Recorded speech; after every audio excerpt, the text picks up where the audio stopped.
Alright, what's up guys? We are here basically just to do a touch-up video. I know I do a lot of these mainly because I work so much and then I don't do YouTube videos, so then I lose track of where I'm at in the whole progression of either the Subaru, the Mustang, obviously you got the Civic out here, the daily BMW X3, yes, the Genesis is still coming back. I'm currently waiting on the forged pistons for that.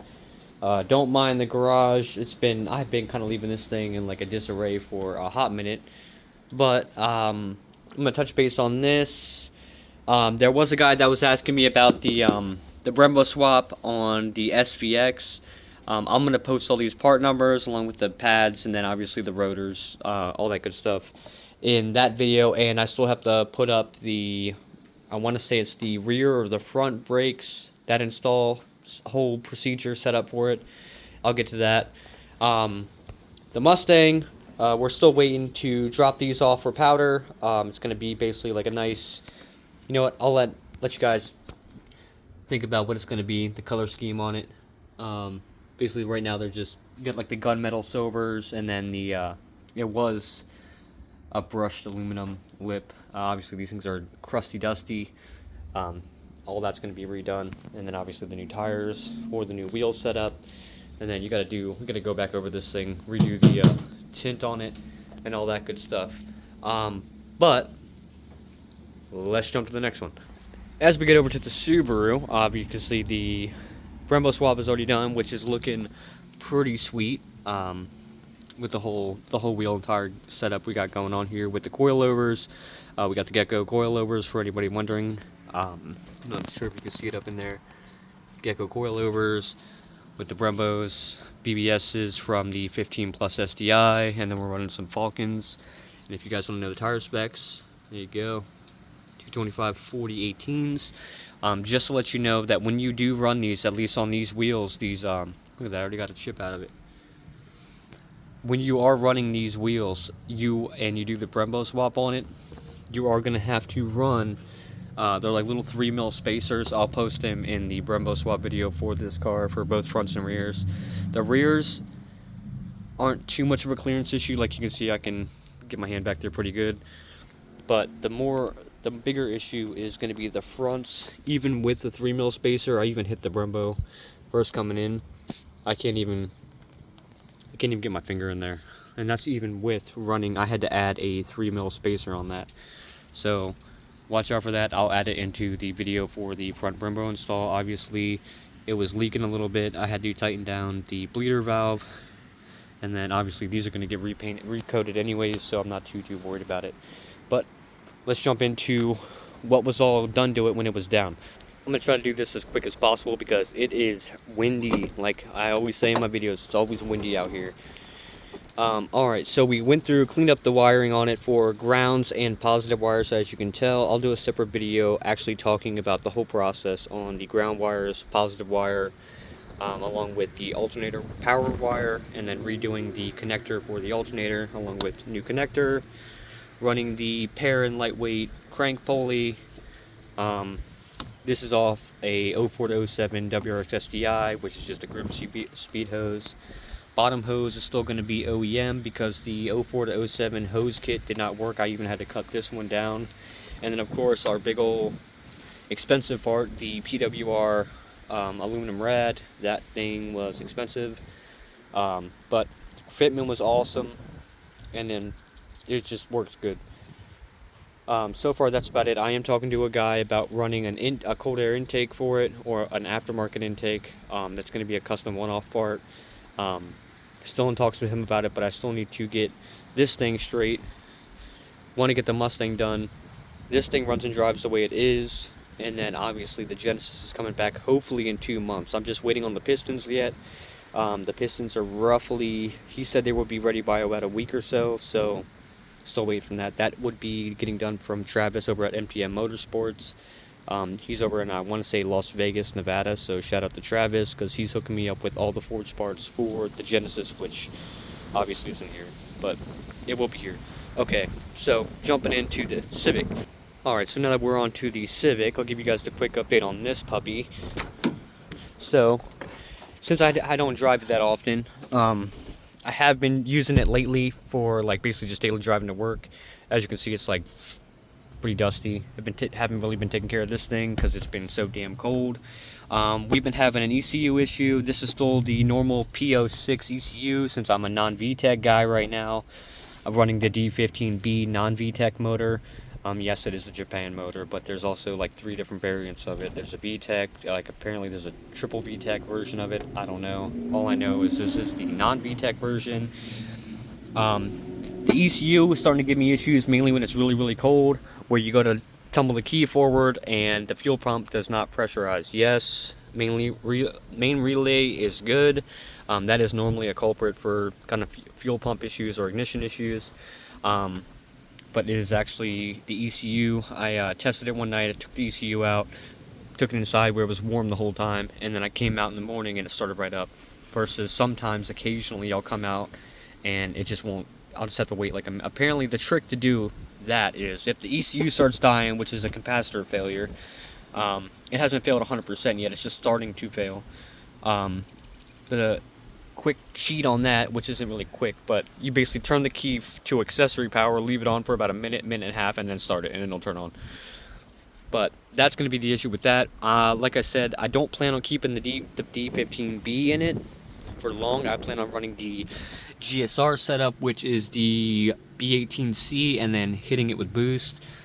The goal for this car is only like 5, maybe if I'm feeling rowdy, 600 wheel. Out of a car that weighs this much, that should be pretty damn quick.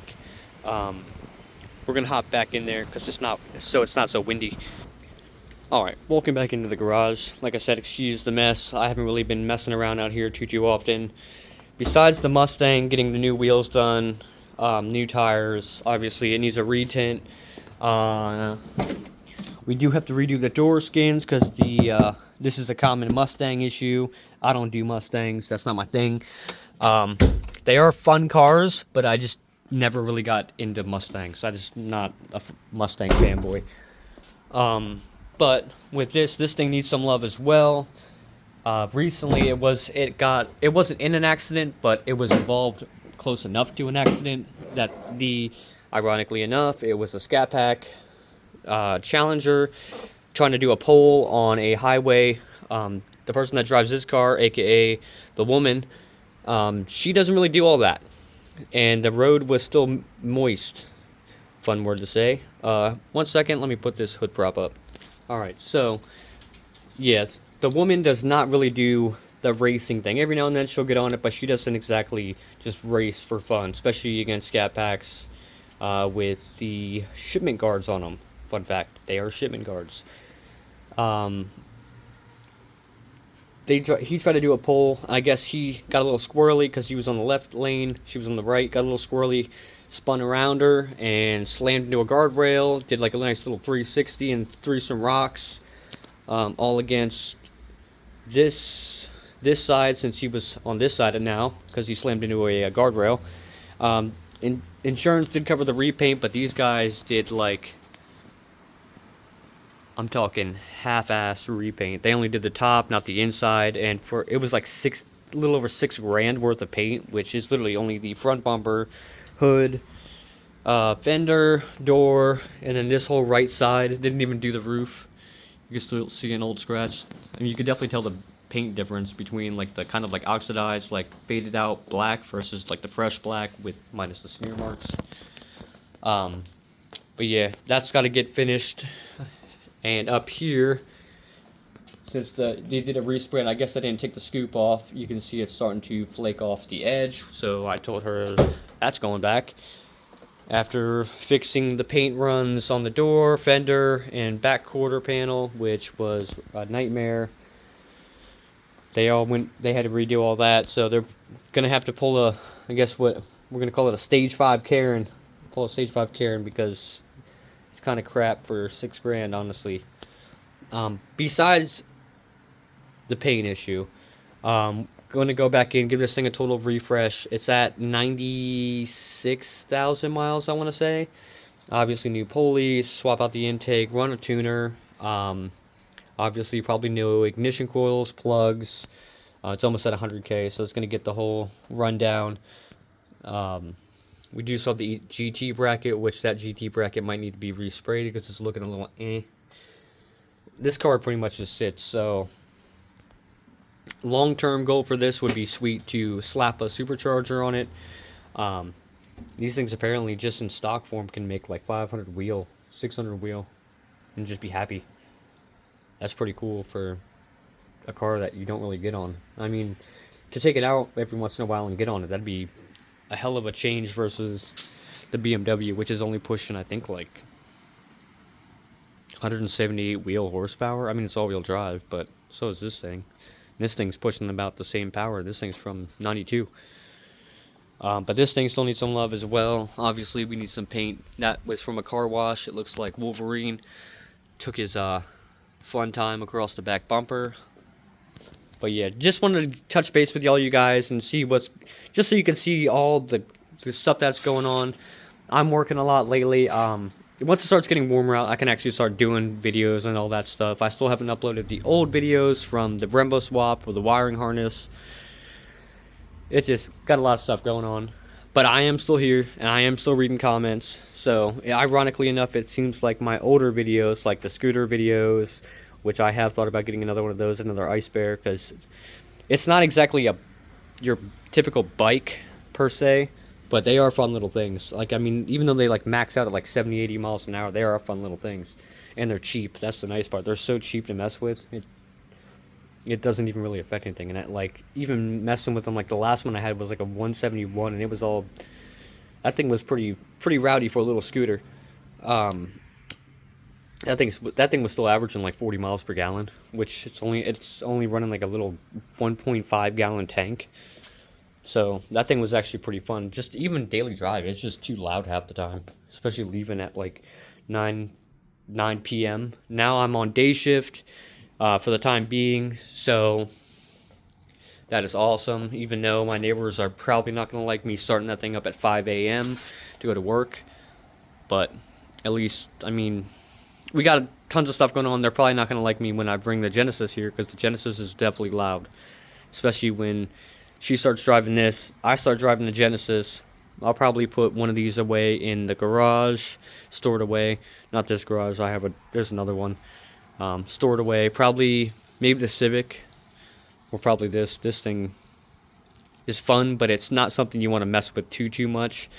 Long-term goal with this is make sure everything is good mechanically for engine, and then manual swap it. It'd be nice to have a 6-speed in this thing. And then probably call it a day with this, and then just focus on paint, because this is one of those things you start messing with, and then you have to find parts for it, which there is a group where you can find the parts, but yeah. But besides that, and then that thing is a fun daily. But besides all that stuff, I'm gonna get this guy, because I know this guy might see this video. Just letting you know, my man. I got the part numbers for you. I also have the actual like receipt, so it tells me all the part numbers too. I'm gonna upload all those, all that information in the old videos. Yes, I am reading your comments, guys. So if you keep commenting, I am reading them. It's just a matter of when I answer back. I do look at the comments though. We are getting the channel up there, guys. If we can keep growing it, that'd be awesome. Like, that'd be super cool. Last I looked, it was at like 45, 52, I think. That's pretty cool. I remember starting at like 20, and it's just like, man, I know lately I have been getting a little with the video uploads. It gets to a point where like you start uploading so many videos, and then some videos like really hit, and then other videos are just like, got like 100 views. Like, that kind of sucks. It kind of like it kind of makes you feel like you wasted your time making the video. Even though, like, I mean, granted, sometimes, like, some of my videos are pretty damn long, and it's just a lot of me talking. So I get it. But it's a lot going on to try to explain, so it's easier to just explain it in a video. Kind of like the whole text versus phone call thing. Like, a text you can just drag out, or a phone call you can just get it all out within, like, 2 minutes. But yes, I am talking, it's going to backtrack to the Genesis. That thing has been taken forever, by the way. That thing's been gone for like 2 years, just so you guys know. It's been gone for 2 years. It is going to have a fully forged motor. The motor should be good itself for at least depending on the tuner, that's the biggest thing, especially with this thing. Depending on the tuner, it should be good for 600 wheel. Easy. 600 wheel for sure. We got forged rods, forged pistons, running good ACL bearings, I believe. I'm pretty sure it's ACL. We got SuperTech valve train, Ferrera valve. So SuperTech springs, retainers, Ferrera valves, +1 on the exhaust side, just to help it out. And Remnant, I've been talking to the guys for that. I've been trying to get the jump start for that turbo kit, which now they're going to start making it with. They're making the prototype now. So any of the Genesis Coupe guys that are watching this video, they are making another Genesis Coupe 3.8 turbo kit. So definitely stay on the lookout, because Alec is about to drop that within the next month, and they need at least 20 heads on that. 20 heads, and I think the buy-in on that is 1,000 a head. So, and that new kit's going to come with downpipes or headers, because he doesn't want to mess with OEM versus not OEM. But that's going to do it for this video, just to give you guys an update on all of what's going on. Thanks for growing the channel and helping me out. If you guys keep sharing it and keep growing it, I can keep doing the content. It's not hard to do the content. It's just a matter of arranging the time to do the content. But like always, thanks for watching, guys. Help me grow the channel more. Share the content. Share it out there. Share it to your mothers, sisters, brothers, fathers, girlfriend. I don't care. We're going to get this channel popping again. And like always, thanks for watching. Peace, guys.